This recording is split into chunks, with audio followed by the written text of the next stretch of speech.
Hello, viewer, and welcome to Chaotic Sentimental.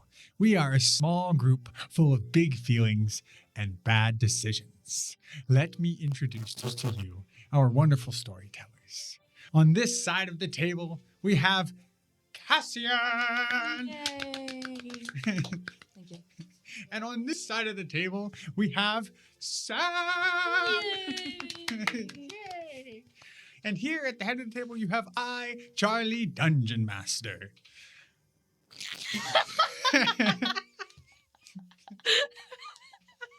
The silence was And this deafening. here is one of our stories. I hope you enjoy. Yep.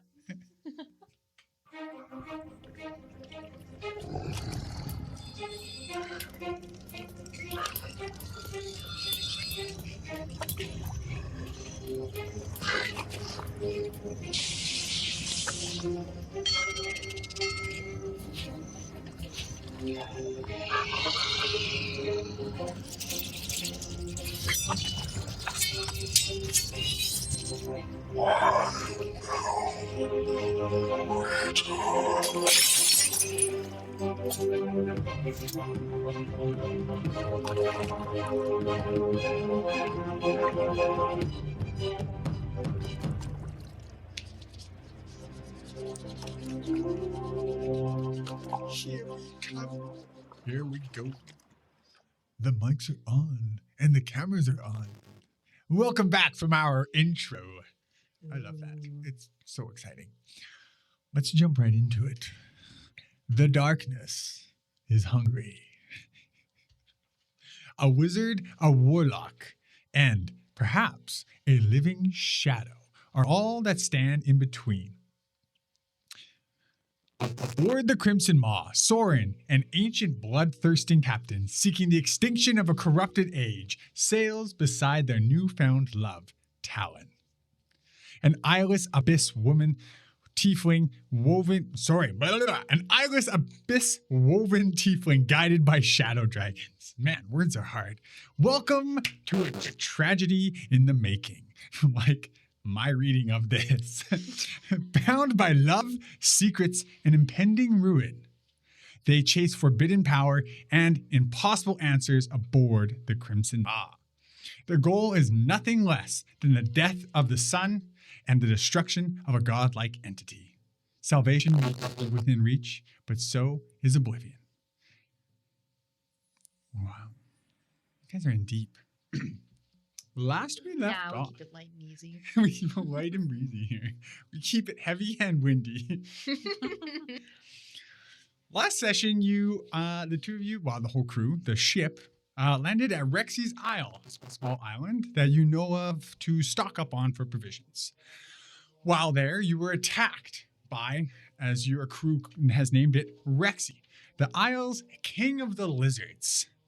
This time, however, the Lizard King was different. His eyes were blackened and shadows fumed from his mouth.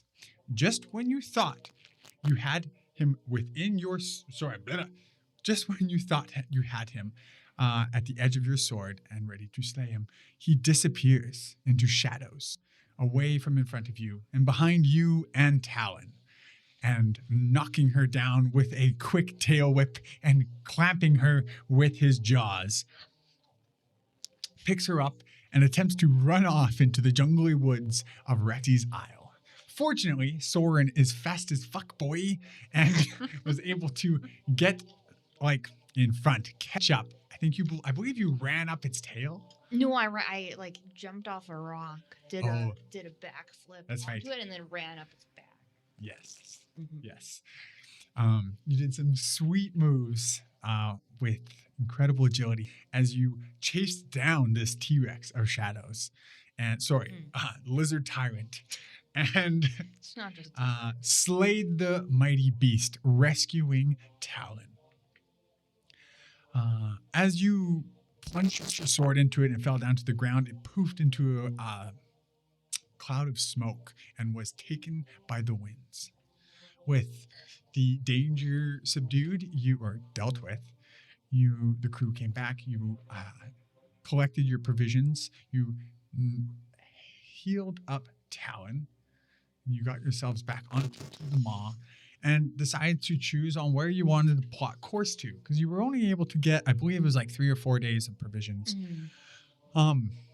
which is enough to get into the Red Waters, but then you would kind of have a low amount of resources while you are in the Red Waters. So instead, you decided to divert course a little bit and head to Barkerol, which is the free city of Barkerol. Which is not a pirate city, nor is it controlled by the coalition. It is somehow maintained a very loose diplomacy of not picking a side and being a free place for all to come and trade and rest. Welcome to adventurers and travelers and people what also is a home to many people. You plan to go there and stock up properly. And that, I believe, is where we left off. You had just charted course, and we're ready to head out. Yeah, we talked about your sword. Right. Yes, I actually had that in the notes here, too. In addition, yes, Sorren's sword had become tarnished by the shadows from the lizard tyrant that was slain. And no matter what they tried to do, the blade remained icky. Tarnished, slightly blackened, as if silver was blemishing from the air. No matter what you tried, it would not clean until late at night, where it morphed and changed and became something far more extravagant. It elongated, became this sleek estoc of Damascus steel looking that kerosene, as the best way I kind of describe it. Yes. Yeah. Metal inlaid with jewels, rubies, I believe was what was in there. And it felt new, different, like a part of you. It felt good and connected, even though its origin is slightly questionable. There's like a kinship you feel between you and this blade. And with that, we can pick up our adventure. Unless there was something else very specific that I happen to not remember because I'm being a hack right now. I believe so. Not a hack. I guess if we just finished, like if that whole thing happened at night, we have finished another long rest. Yes. Correct? Yes. Okay. Just for the whole. So Wait, we're sorry. still getting over our exhaustion. Okay, yeah, we just did have a long rest though. Yeah, if you And guys that would means like, that if you want to just end we that no night, longer have go exhaustion? into the day. Yeah, because I Absolutely. think like Sorren woke Talon up in the middle of the night and I was like, hey, Yeah. look at this. And then, or middle of the day. And then probably I think we just went right back to bed after. Yeah. Thank goodness. So you can all benefit from a long rest, which I believe gets rid of your last level of exhaustion. Yeah. You are feeling good. And I forget how many days Barkerol is. I can't see on the map. I can't see the grid on the map anymore. Probably like a day and a half. I guess if we're on the top part of the island, which I'm guessing we probably are, then it's probably like 2 days. I'm going to say it's like 2 days. Yeah. I think it was 3 days to the Red Waters. Mm-hmm. And the Barkerol was slightly shorter. Mm-hmm. So you are all sailing across the wonderful waters of the Sea of Knives. Did you have any plans on things that you wanted to do with your kind of day, 1 day of time, 2 days of time or whatever here? If Talon's not busy at some point, Sorren did tell her that they were going to at least start teaching her how to use a weapon. Oh, yes. Sword. So like I think at some point, for like an hour or two. Just like an old not old, it is a nice Talon starts weapon training. Yeah. Yeah. What kind of weapon training? I mean, I feel like Sorren probably just take Talon down to the armory and be like, here, pick. There's a lot of different Yeah, think I mean, that there's all, like, let's say swords- there's at least one of like all, other than like maybe the more wild, like a lance and like a glaive or something. But like there's like a battle axe and like great axe and great sword and long swords. There's like a bunch of martial weapons and at least two of all the simple weapons. I mean, this time I think it would be like just messing around with everything there. Okay, cool, Just seeing what the vibes are. Yeah. cool. Dabbling with blades. Yes. And pointy things. Blades and pointy things. Very cool.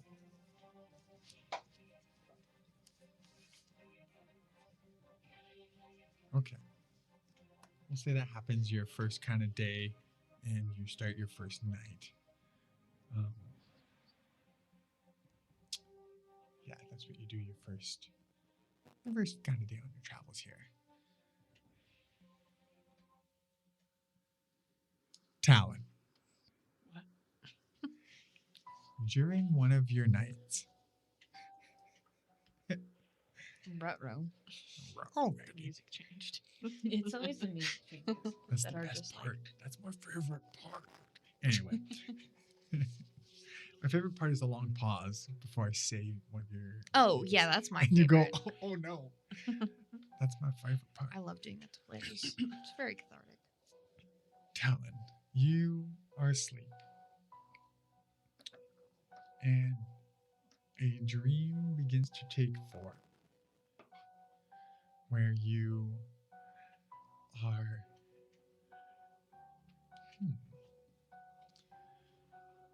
You're floating high above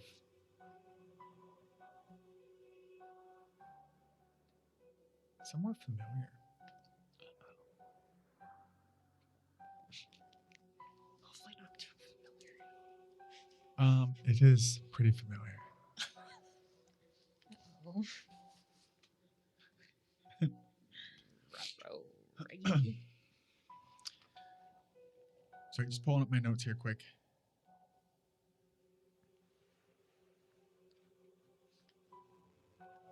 It is. You're floating.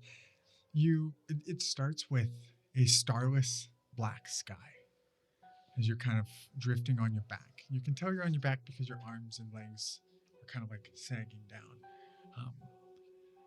backwards. And you slowly spin over and you can stare down. You are somewhere familiar, somewhere you've been before and spent some time in. You know you are in the abyss. And you stare down on this massive landmass that is this pale white. You down below, it's almost as if it's bone dust. It's this white fine powder is what this realm consists of.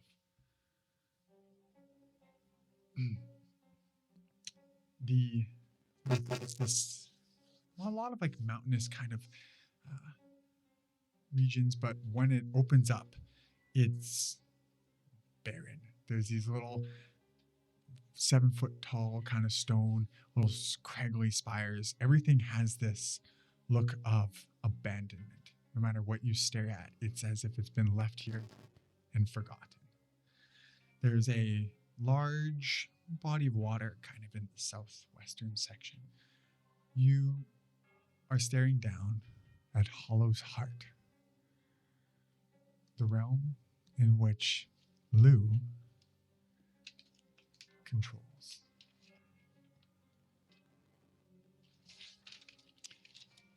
You see, you've spent some time here and know a couple of the places. You can see down below, you can identify the Blood Dunes, Bonapus, Deathroot Woods, Demon's Teeth, the Drooling Jungle, all of these horrific, terrible locations that you've, when you think about it, been lucky enough to survive. When you first had been there, you felt you You weren't aware of the real danger that these places actually hold. And now looking back, you realize the journey you are on pales in comparison of the dangers of down below.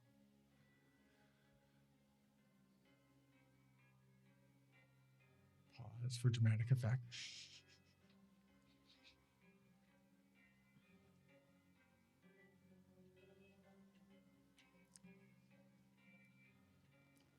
You look over to his abode. This tall, if a castle could look lonely and appear as if it was going to betray you the first second it could, this is what it would look like. Which you know as Lou's house. As you stare down into it, you feel this presence on your chest. You don't know what it is until you realize it's your tattoos. And you begin to see these kind of like half transparent images of your dragons. As if to kind of be a symbol of this is where they are. And that's when you start to fall. And the wind is blasting against you as the castle begins to grow in size as you approach closer to it. And you fall and fall and fall and fall, and you eventually think, I'm going to hit this ground. You eventually pass the top of the walls, and you're mere 100 feet above the ground before you stop instantly. Inches above the ground, the cobblestone floor that is this castle, and spin over. And there, in a swirling mass of clouds above the castle, you see his face. This ghoulish, stone-carved gargoyle face with these tiny little tendrils that make some form of hideous, demonic form of a beard. The turned upright nose is like a bat, and these pointed ears with these gargoylish features like thick, high cheekbones and large eyebrows. The eyes appear empty, as this is just some kind of visage. And this face, Lou's face, stares down at you and speaks to you. He says,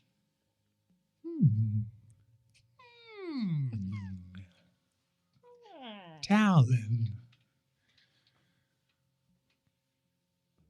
do you like games?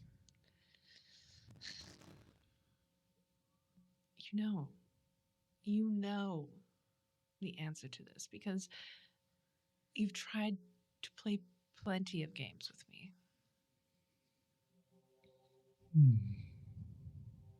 And I know that there's no winning in your games if you're offering. You know me too well. It's because I'm very good at games. Here I am. Let's play one.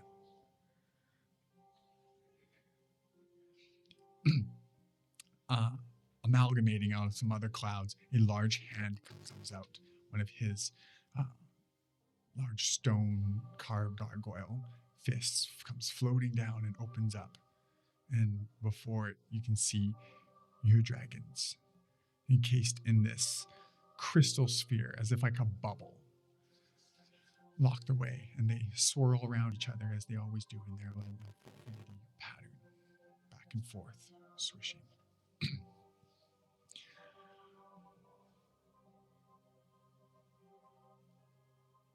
I've been watching. You seem to maybe need some help. And as I've said before, and as you know, I'm a very generous being. So, I've decided to grant you help. Behold, that which you have pledged loyalty to, and that which you have abandoned my favor for. These dragons of shadow. So you're jealous.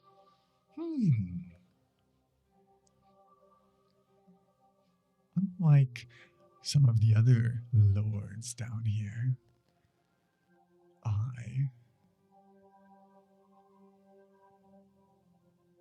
can admit when I grow jealous. And maybe,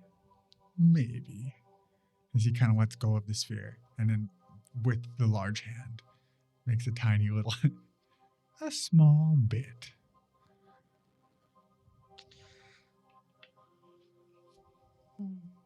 You could have been great, you know.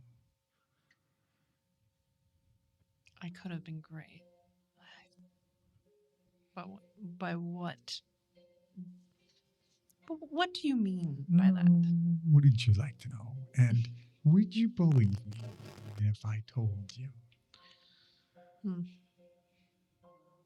Probably not, because I also don't even believe that you're jealous. I actually think that you're just saying that so that I could have just a little ounce of, oh, wow. He's telling me that? Is that real? Is that honest? Is that true? It's not. I know that it's not. Perhaps. Maybe I have gotten a little rusty and not as suave as I used to be. Maybe Lolth is the grand weaver of webs and deceit in this wonderful place we call the Abyss. Perhaps you're right. But I'm not here to create small talk and discuss politics of this infinite woven of chaos. I've come to play a game. What is the game? Sun or moon? No. No? Oh. I don't even need to know this game yet. And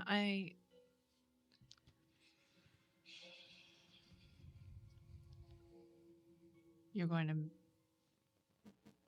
No. Very well.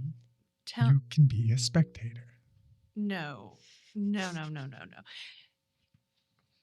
Tell me... Okay, fine. Tell me the game. What is the game? How does it work? Spectator it is. I'll ask them. Oh, dragons. It's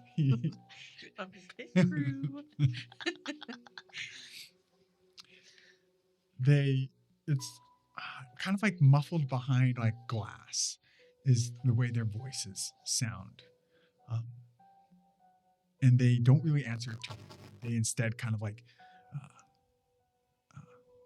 grave taker, don't listen. Don't listen to him. Don't listen to what he says. You were wise enough to know. And Lou kind of just lets them say whatever they are. And he asks the same question. Sun or moon? Which one of you would like to stay? And which one would like to leave and accompany Talon? She needs help, after all. I am generous enough to relieve one of you. Now and forever. Now and forever what? To release. You're releasing one now and forever and the other to come? I'm not too sure. We can, how do you say it? Cross that bridge. We can burn that bridge when we come to it. Now, dragons, as he looks down into them. Sun, our moon. And you hear this cacophony of whispers and growls, and this sound that you've heard these dragons make before. You can only can guess that are as a method of them to communicate between each other specifically. It, with your time of that you've spent with them before, is you've kind of guessed that one is the more growly, roaring one, and the other is the ethereal, whispery one. And they come to a decision. They say, Lord of Lies,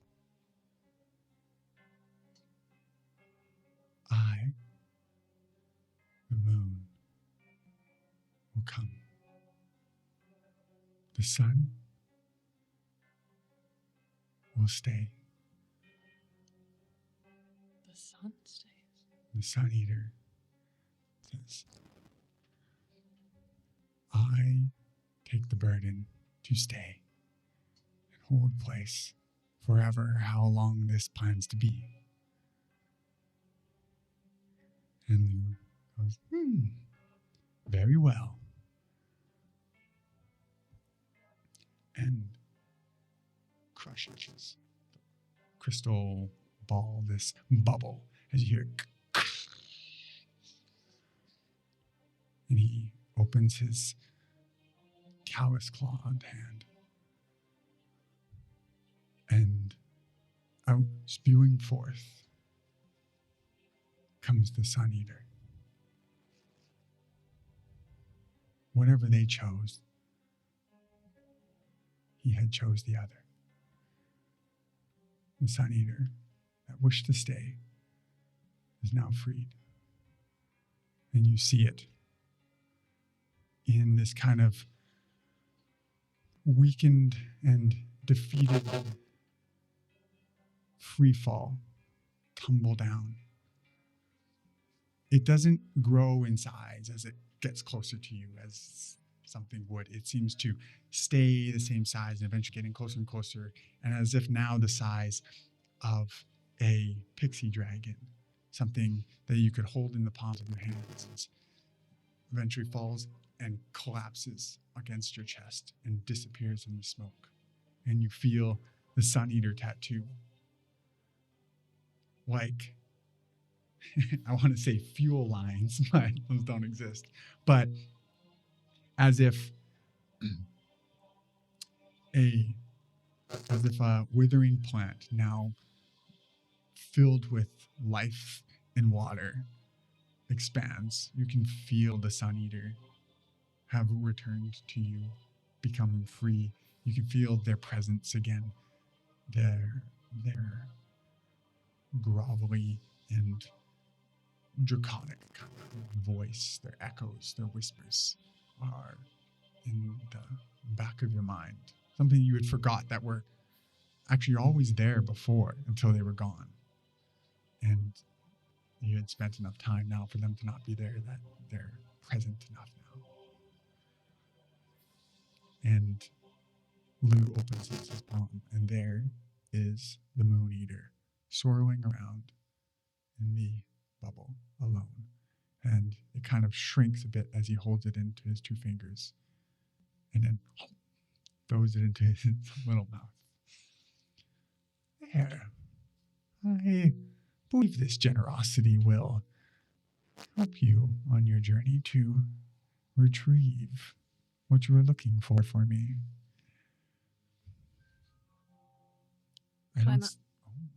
Plan on sharing any more about what you're going to do with that thing?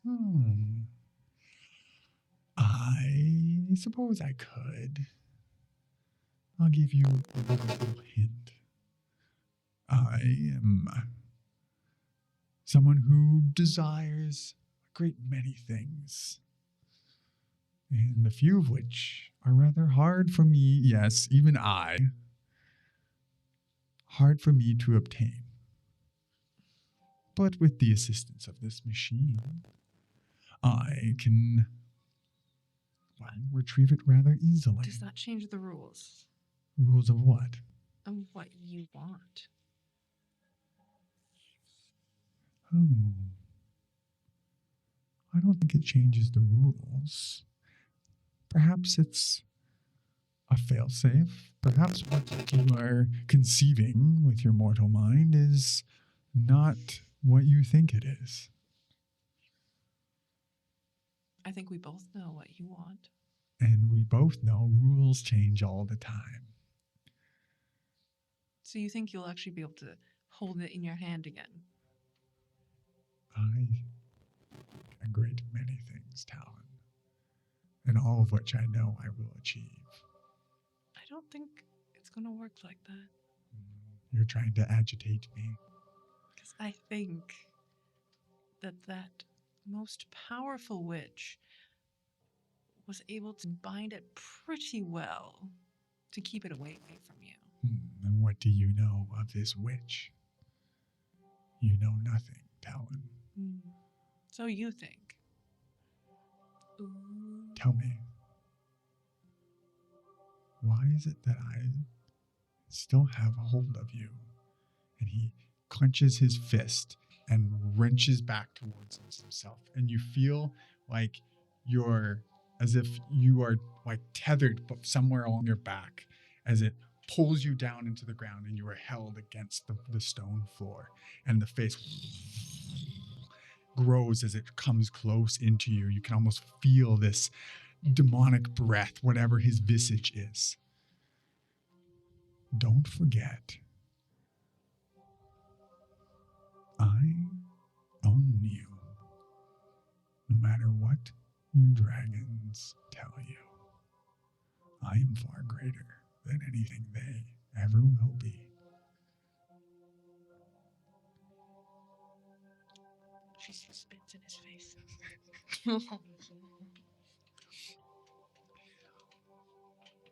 As you spit in his face, it goes up. And you see it coming back down. And right before it hits you, you kind of like move your head and shake. And you're back in your bed.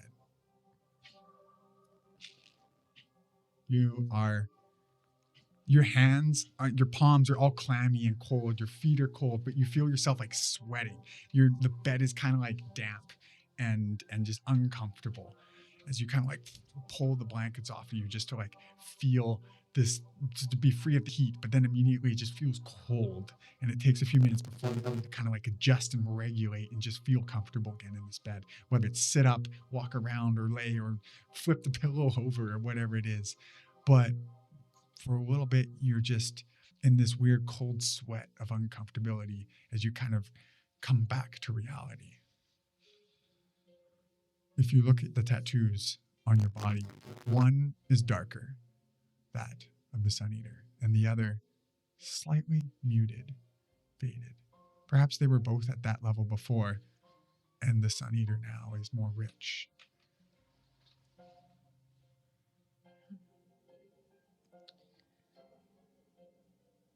And if do I feel like the Sun Eater is really with me?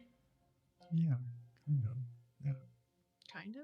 Yeah, like if it feels like I'm connected to yeah. it again? Yeah, you feel like you have this presence there if you kind of search for it.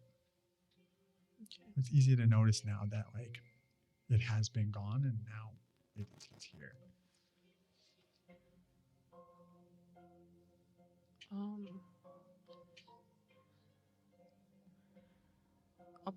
What time is it? It looks like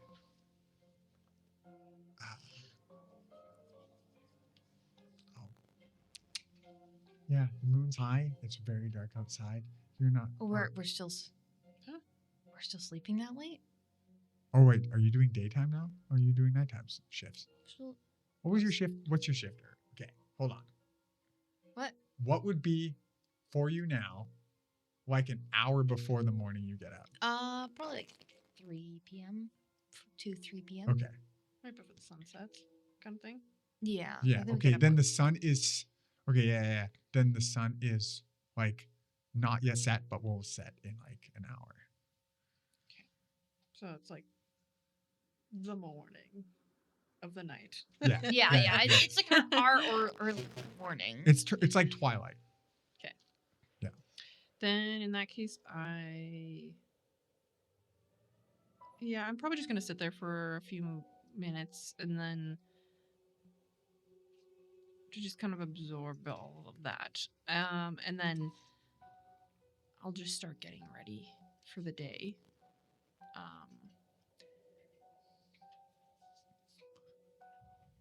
And I'll probably talk. Yeah, I'll definitely be talking with Knox, just in my head, explaining to him what happened.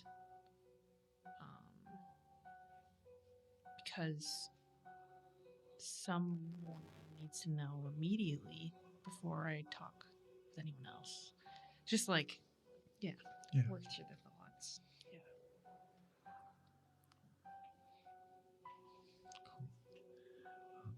As you do that, the time goes by. If you like, and yeah, I don't know when Sorren you'd like to wake up, but I think probably like right, kind of like if the sun is like fully set by 6, Sorren probably usually wakes up at like I think I've said like 4:35ish. and yeah, then Sorren can wake up shortly after if you want.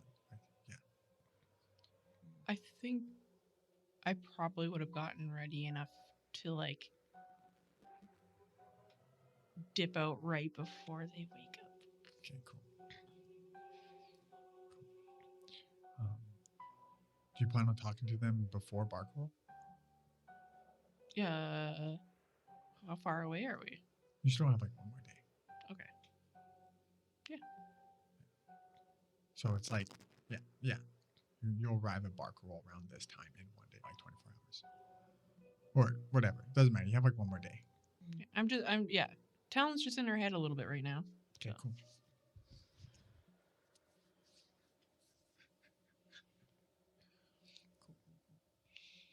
I think like Sorren wakes up, immediate panic. Like, Talon's not here. Where'd she go? Get up, throw on a shirt, grab my sword, out the door. Hair's a mess, looking a little crazy. Not actually crazy, but definitely like I just dragged myself out of bed. Like look around. Where is Talon? Where's Talon? Talon is with Fish right now. Hell yeah. Cool. Fish is down there, going through the new stock that's been brought in and double checking it, sniffing it. And some of it's getting tossed into crawl. Not crawl, crouch. It's kind of, even though you're positive it was fresh or whatever is picked, Fish was out there helping pick stuff when this was happening. But yet he's doing his meticulous thing as he sniffs and then tosses it to crouch as Talon's kind of there. I don't know, maybe every now and then you pass him one. Yeah. Okay.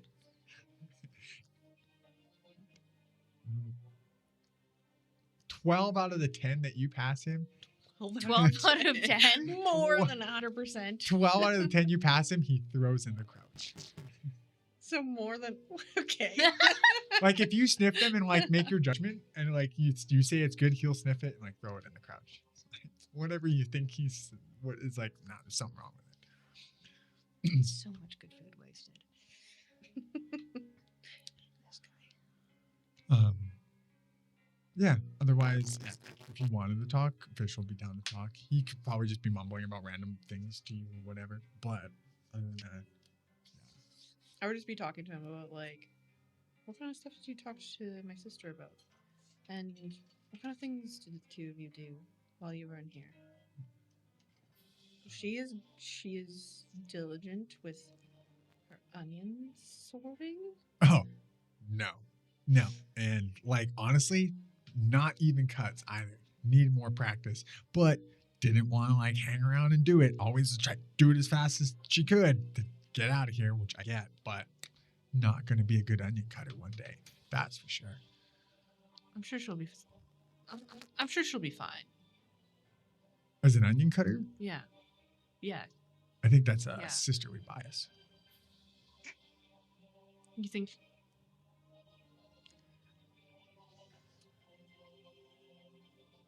Hmm. Look, I've been biased about many things. Sometimes you just need someone to be honest.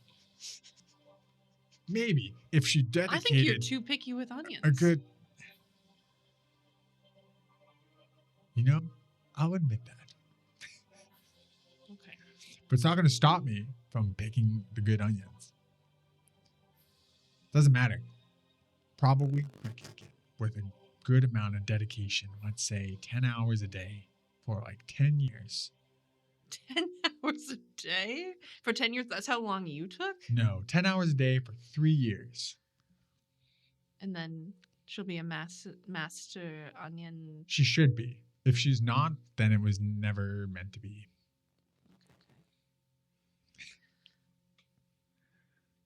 Okay. Anyway, yeah, so.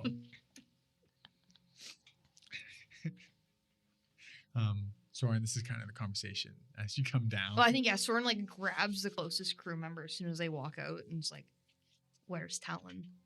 They tell you down with. Well, yeah, last we saw, she went downstairs. What was with fish? Yeah. It's immediately. Cool. In, worried. Do you ever sort onions with fish as well?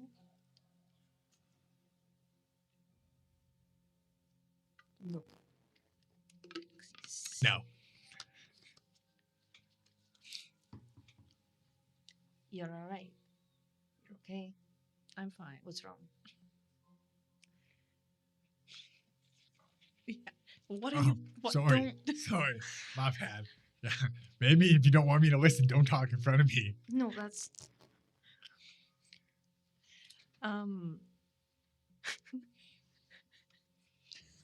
You left without saying anything. I was worried. If you need time, maybe just let me know next time. Okay. Sure, I can do that. I just had a not so great dream. That's all. But we can talk about it later. You're all right, though. Yes. Physically, you're all right. Physically, I'm fine.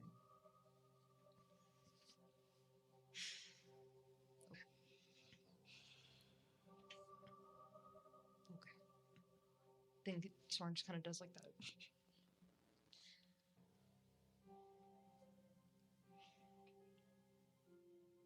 I'll be my quarters. And yeah, I'm gonna go actually get ready so I don't look like a mess. Cool. Sorry. As you're stepping up the stairs, it's darker than it normally is around this time. There's this strange kind of feeling in the air. And there's this strange feeling in the boat, the way that the waters move it. The moon seems to be less bright and doesn't reflect off the water as much, as if the water kind of absorbs some of the light. Can you get a history check? I would love Yeah, you would. to. 15. Nice. That's enough. I rolled a 3. Oh shit, man, that's sweet. Plus 12. There's something familiar with this. You have experienced something like this before during the dark days of the eclipse. For some reason, this seems to be, a lot of things from a long time ago happening again. You haven't been able to figure that out yet. But you know when the waters darken and the moon's light dims and the boat, the waters are changing in the way that they shift the boat and carry the boat.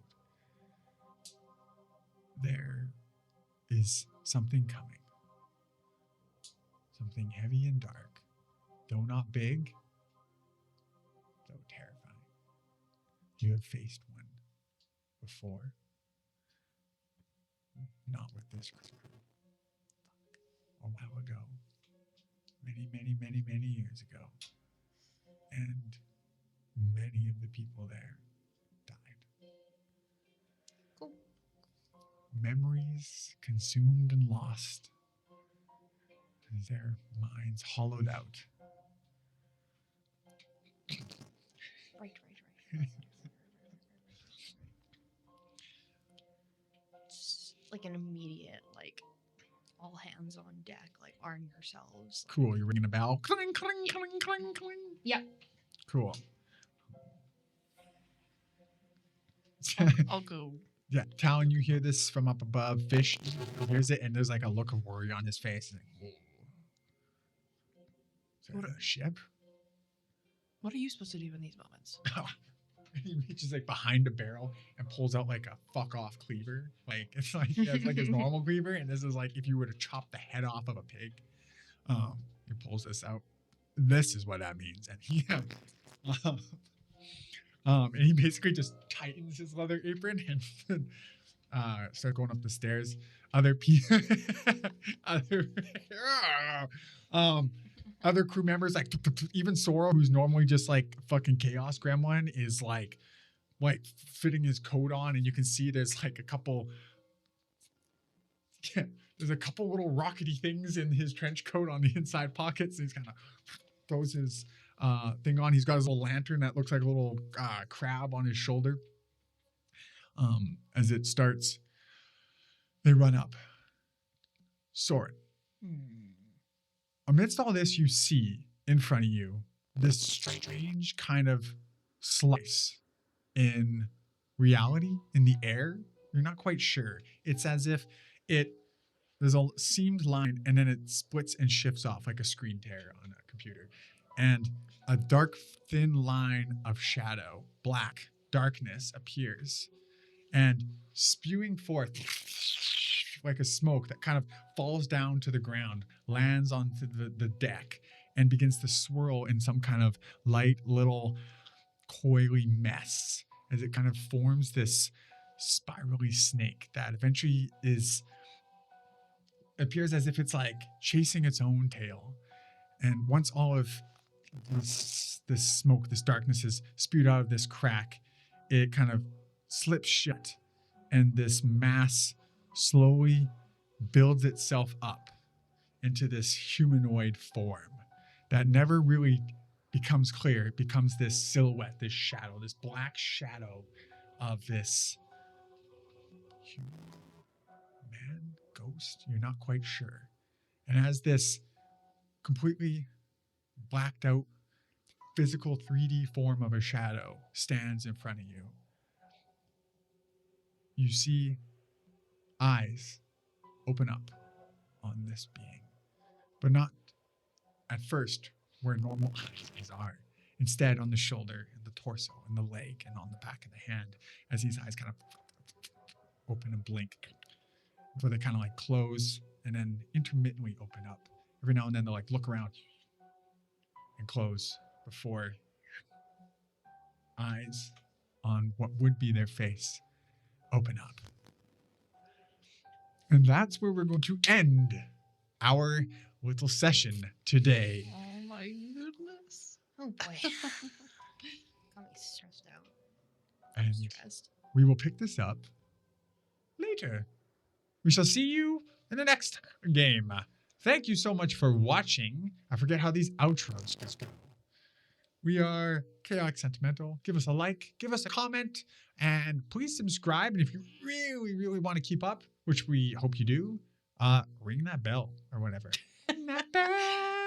That's beautiful. Isn't there a disco song? Ring that I bell. like that. Ring that I bell. like that one. Yeah. And shout out to Midnight Syndicate. Yeah, and that's Hell yeah. for today's wonderful music. Maybe this thing's gonna eat the ship. No, Maybe. God. Ship in one bite. Snack. Okay, well, let's I'm excited for next episode. Yeah, me too. Because almost- I want to know if we're it's gonna like- die. Doesn't even seem that far away already. Crazy. Till next time. Thank you very much. Goodbye. Toodles. Bye.